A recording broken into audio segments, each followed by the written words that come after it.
Assalamualaikum warahmatullahi wabarakatuh. Jumpa lagi bersama aku Vicky Arya di Storycam. Kali ini kita berada di segmen Jari Kiri, Jelajah Diri, Kisah Misteri.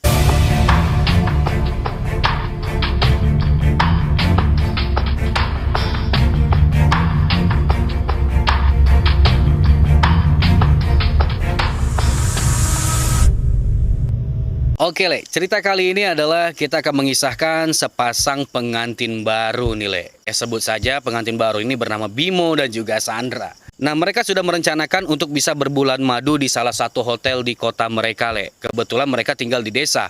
Jadi untuk menuju hotel ini memakan waktu kurang lebih 12 jam, Le. Dengan perjalanan yang begitu panjang, akhirnya mereka sampailah ke hotel ini, Le. Kurang lebih pada pukul 8 malam waktu itu, Le. Jadi setelah sampai ke hotel itu mereka langsunglah memesan kamar di hotel itu menuju meja resepsionis. Sesampainya mereka di resepsionis, kamar yang ada di hotel ini sudah penuh. Tapi resepsionis ini memberikan sedikit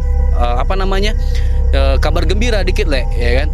Bahwasanya ada sih, Bang, satu kamar kosong. Tapi ini kami jarang sekali berikan kepada pelanggan yang datang ke hotel ini. Dan Bimo pun bertanya, merasa aneh, kenapa, Bang? Karena, Bang, di kamar yang satu ini sering kejadian hal-hal yang aneh.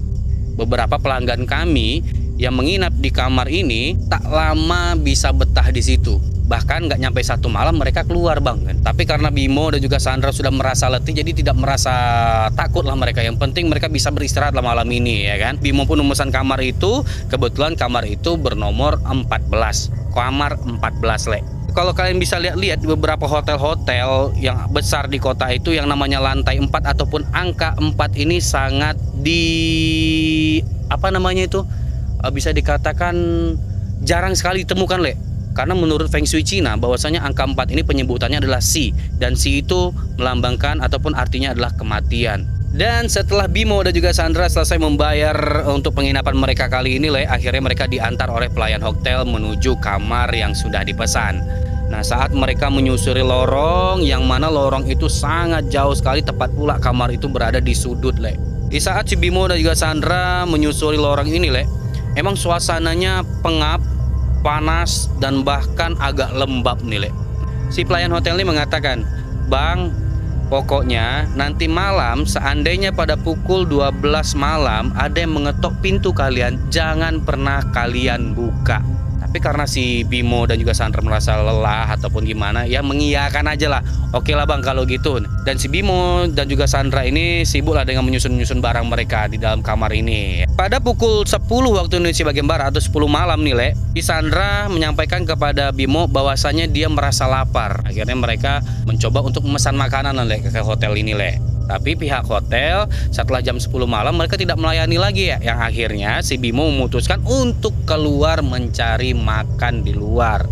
Setelah si Bimo meninggalkan kamar ini, Le, akhirnya si Sandra pun memutuskan atau berinisiatif untuk bersih-bersih badan lah, Le, bersih-bersih diri. Karena seharian perjalanan pasti keringatan kali, Le, ya kan. Saat si Sandra masuk ke dalam bathtub, adalah gordennya, Le. Tiba-tiba saat dia masuk ke dalam bathtub, gorden ini tiba-tiba tertutup sendiri, Le. Kaget lah Sandra ini. Tapi karena Sandra ini berpikirnya nggak langsung ke situ, mungkin kesenggol sama dia, ketutup lah gorden ini sendiri, ya kan. Asik lah dia mandi terus, Le. Mandi, ya kan. Setelah selesai mandi, ada lah yang ngetok pintu. Tok tok tok tok tok tok. Perasaan Bang Bimo barunya keluar, ya. Kok cepat kalinya dia pulang kan gitu. Berinisiatif dia keluar menggunakan anduk segini, Le, ya, anduk putih, anduk hotel lah. Dibukanya sedikit pintu itu, diintipnya keluar. Udah adanya orang, ya kan, nggak ada orang, ditutupnya lagi. Diteleponnya lah si Bimo, kok lama kali baru pulang gitu, ya kan. Dibilang si Bimo, ini tempatnya lumayan jauh, Dek, sabar dulu ya, Dek. Oke lah, Bang, aku tunggu Abang di kamar ya, jangan lama-lama kali. Ini masih jam 10 lewat 30 menit, belum sampai jam 12 malam.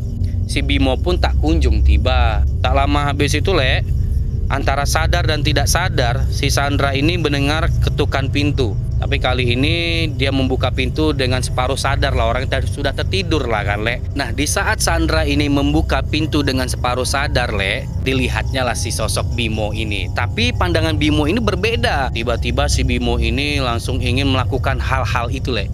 Kalian tahu hal-hal itu? Udah nggak sabar lagi, Le, si Bimo ini, ya kan, Le. Tapi yang anehnya, Yang biasanya selama seminggu kemarin dia kalau bercinta, ya bercinta lah begitu ya kan Le, dia selalu menghidupkan lampu. Kali ini si Bimo minta dimatikan lampunya Le. Nurutlah si Sandra ini Le, matikannya lampu dalam kamar itu, dan biar tidak ada yang ganggu, di mode pesawat kan nyala handphone si Sandra ini Le. Akhirnya masuklah mereka ke dalam selimut, menikmati malam itu dengan penuh gairah Le. Nah, saking asiknya si Sandra ini bercumbu dengan sosok Bimo, di tempat yang berbeda si Bimo lagi sibuk memesan makanan Le. Rupanya dalam kamar ini bukan si Bimo, tapi sosok yang menyerupai Bimo. Dan kebetulan pula mereka sudah bercinta di dalam itu Le. Si Bimo pun kembalilah ke hotel. Si Bimo pun mengetok pintu.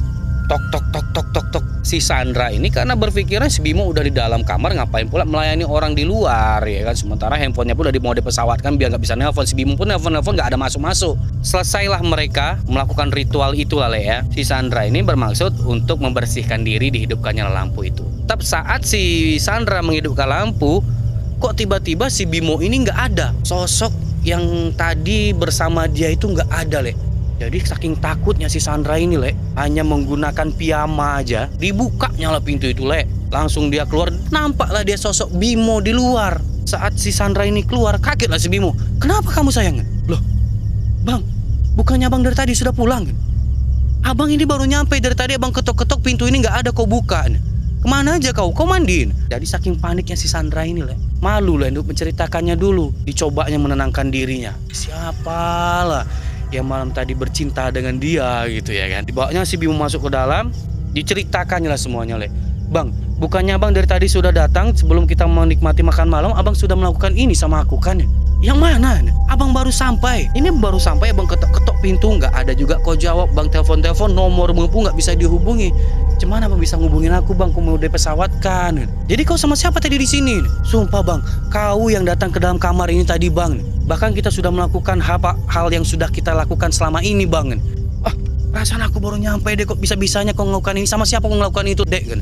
Demi Allah Bang, bersumpah aku sama abang-abang yang masuk ke kamar ini tadi. Si Bimo pun sudah mulai emosi ya kan.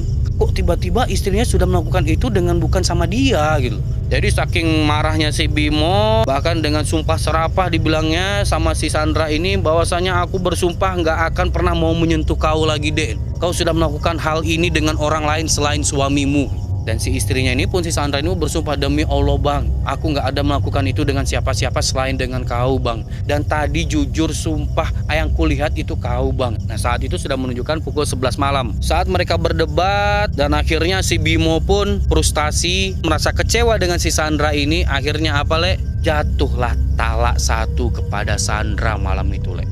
Karena emang dilihatnya kamar itu udah berantakan lah kali. Yang tahu namanya orang lagi tempur, habis tempur pasti berantakan ya kan.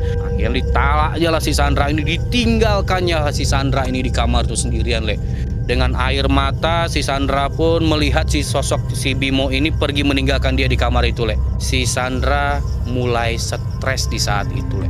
Pengantin baru tiba-tiba ditalak, ditinggal sama suaminya. Si Sandra pun mengakhiri hidup. Semakin tersebarlah berita itu Le, bahwasanya kamar 14 di hotel itu angker. Oke Le, sekian cerita kita kali ini. Pokoknya buat kalian semua yang memiliki cerita-cerita mistis lainnya, jangan lupa untuk berikan idenya di kolom komentar sekarang juga. Jangan lupa untuk like, comment, and subscribe channel Storycam. Tetap di Jari Kiri, jelajah diri kisah misteri.